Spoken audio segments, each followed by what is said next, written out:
खबर वाराणसी से। Uttar Pradesh Saint Joseph convent school Shivpur में मंगलवार 2 दिसंबर 2025 को टेक एक्सपो विज्ञान एवं कला प्रदर्शनी का भव्य आयोजन किया गया। प्रदर्शनी का उद्घाटन मुख्य अतिथि धर्मकांड के धर्माचार्य बिशप डॉक्टर यूजिन जोसेफ ने किया।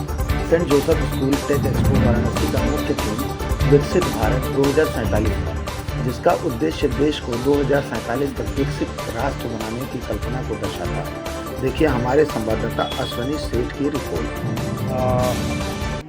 मैं Anil Kumar Singh, Saint Joseph convent school में मैं फिजिकल एजुकेशन का टीचर हूं और विगत 20 सालों से मैं यहां पे कार्यरत हूं।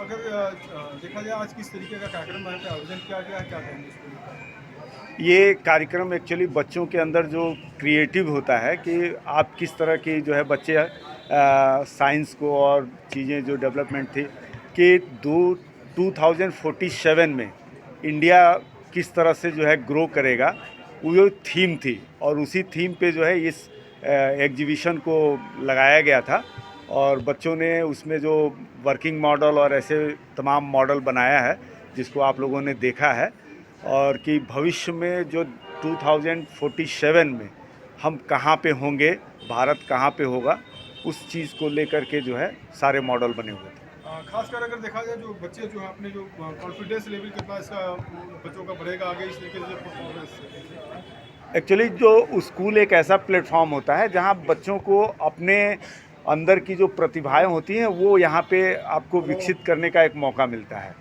तो ये पहली बार नहीं है, हमेशा जो है ये हर बार तीसरे साल जो है एग्जीबिशन होता है, एनुअल फंक्शन होता है। तो इस बार जो टर्न था वो एनुअल फंक्शन का ना होकर के एग्जीबिशन का था और इसमें बच्चों को जो है टीचर्स गाइड करते हैं और उसके अनुसार जो है वो मॉडल बनाते हैं। अग्रवाल, यहाँ पीजीटी इंग्लिश सोशल साइंस, मैं यहाँ विगत 22 साल से जो है पढ़ा रहा हूँ। आज बच्चों ने जो परफॉर्मेंस दिया जी है, जी, तो उसकी प्रेरणा बच्चों में कैसे आई और कितना कॉन्फिडेंस लेवल इनका बढ़ा? जी, ये हम लोग शुरू से ही मानते आ रहे हैं कि शिक्षा जो है वो, जैसे डॉक्टर कृष्णमूर्ति ने कहा था कि उसमें जो है वो बच्चों में जो है सर्वांगीण विकास होना चाहिए। उसके लिए बहुत ज़रूरी है कि किताबी ज्ञान से ऊपर जाएं। उसके लिए शिक्षकों का और अभिभावकों का बहुत बड़ा रोल है। तो हम लोग विगत 1.5 महीने से इस पर काम कर रहे हैं। ये बताने की कोशिश कर रहे हैं कि जैसे कि 2047 तक अगर भारत जो है एक विकसित जो है हो चुका होगा, लेकिन उस विकास के संग जो है प्रकृति और जो है जो और चीज़ें जो है जो लेके चलनी है हमको कि प्रकृति का संरक्षण हो कैसे हो सकता है। जैसे हमने रेन हार्वेस्टिंग दिखाया, डिसास्टर्स मैनेजमेंट होंगे उसको कैसे कंट्रोल करें, एक ऐसा वैक्सीन बने जो कि किसी भी तरह की वायरस कभी हो तो उसके लिए जो तैयार है। मतलब विकास तो होगा, लेकिन विकास के संग सर्वांगीण विकास कैसे होगा, चाहे वो बच्चों का हो, चाहे शिक्षा का हो, चाहे स्वास्थ्य का हो, चाहे वो प्रकृति का हो। ऑपरेशन सिंदूर की भी यहाँ पे एक मिसाल दी गई है जी, जो महिला सशक्तिकरण। जी बिल्कुल, आपने देखा होगा कि जो हमारा जो इतिहास विभाग ने प्रस्तुत किया है फ्रॉम सती टू शक्ति, एक समय में जो है सती प्रथा यहाँ पे इतनी ज़्यादा थी, जो डॉक्टर राजा राम मोहन राय लाए उसको फिर समाप्त किया। आज जो है महिला सशक्तिकरण हो रहा है। तो कहाँ वो सती का शिकार थी, आज वो शक्ति एक कहाँ मतलब आसमान से लेकर कोई भी ऐसा क्षेत्र नहीं है जहाँ पे महिला सशक्तिकरण नहीं है। और जैसे हमारे प्रधानमंत्री का भी जो एक विजन है और ऐसे पूर्व में भी रहा है कि महिला सशक्तिकरण को एक दिया जाए ताकि वो भी जो आधी आबादी है वो भी आगे आए।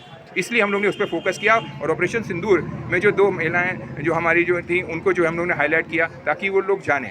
सिर्फ हर क्षेत्र में एग्जीबिशन का सबसे बड़ा फ़ायदा है कि बहुत चीज़ें बहुत पता नहीं होती, तो पेरेंट्स को जो है वो ये मालूम होना चाहिए कि जो है वो कहाँ से कहाँ हम लोग जो है आ गए हैं। लेकिन उसमें जो है वो सहयोग सिर्फ स्कूल का ही नहीं है, उसमें अभिभावकों का भी है, समाज का भी है और एक देश संग चलेगा तो बहुत आगे। अर्चना जी आज यहाँ पे आई शिरकत की है, पहले बच्चों का जो परफॉर्मेंस है उसको लेकर क्या कहेंगे? अच्छी है, काफ़ी हद तक अच्छी मेहनत की है बच्चों ने जी हाँ। काफ़ी एक ठीक ठाक लगा लोगों का जो हाँ, परफॉर्मेंस था? बहुत अच्छा लगा। क्या क्या मुख्य रूप से आपने देखा यहाँ पे? फ्यूचर का भी है, पास्ट का भी है, प्रेजेंट का भी है, सब अच्छे से रिप्रेजेंट किया है। जी शुक्रिया जी। वाराणसी रेलवे स्टेशन पर उत्तर रेलवे द्वारा अधिकृत, सुरक्षित और ढका 2 पहिया वाहन पार्किंग उपलब्ध है। आपका अपना शहर वाराणसी। उत्तर रेलवे वाराणसी मंडल ने यात्रियों और रेलवे कर्मचारी के सुविधा के लिए वाराणसी रेलवे स्टेशन पर एक नई बड़ी 2 व्हीलर पार्किंग सुविधा शुरू की है। यह पार्किंग स्टेशन पर आने वाले लोगों को अपने 2 पहिया वाहन सुरक्षित और किफ़ायती दरों पर पार्क करने का मौका देगी। Varanasi railway two wheeler parking का कुल क्षेत्रफल 1008 वर्ग मीटर है और इसे pillar number 53 hotel city in के सामने मजदूर यूनियन ऑफिस के बगल में स्थापित किया गया है।